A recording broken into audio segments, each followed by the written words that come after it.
The purpose of today's video for ancient and medieval history, or videos, is to take a look at the details of Roman military supremacy. We did this on Tuesday. We're concluding this today. We begin with a scene from The Eagle, which shows a daylight battle between a small unit of Romans and a group of Pictish Celts, led by a fiery-eyed druid. In that battle, you see the testudo, the turtle formation, being used, and you also see the wild emotionalism with which the Picts and Celts were led. This was typical of the way the Druids did business. In Risen, you also see the testudo, but you see it used for something other than cover. You see it used for mobility. You also see the pilums, the Roman javelins, being used, although the film doesn't focus on them breaking partially when they hit their targets. And you see the ferocity with which the Jewish zealots fought. In Spartacus, you see a large battle.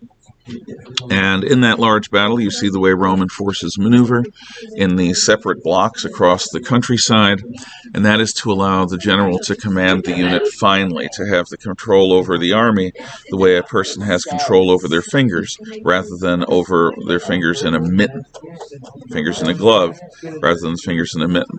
Having the small rectangles of Roman soldiers allows the units to maneuver in and through one another, and if there's a retreat, allows the retreat to happen without disrupting the rest of the army.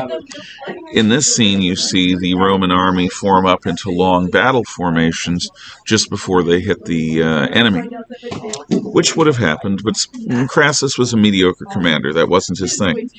So when you saw those forces retreat in the face of the fire logs, that was a problem, and Crassus had not prepared for it. Finally, you see the the rowing training scene from Ben-Hur, which shows how Roman triremes were situated, how they were set up, how the slaves were used as their engine plant, and also a 1959 version of cutting-edge special effects that do depict a naval battle. This is after the Romans do develop sophistication at that. So not only is the corvus used, in this case used by the pirates, and there isn't a hook on it, you also see the Romans and the pirates employ mangonels, that's catapults, ballistae, that's scorpions or giant crossbows, fire, ramming, slicing the enemy's oars off, a bunch of tactics that were actually used in addition to boarding actions. So hopefully, after seeing these scenes and listening to this brief analysis, you will have a clearer idea of how the Romans achieved military supremacy. Good day. This is for Thursday, the 3rd of March, 2022.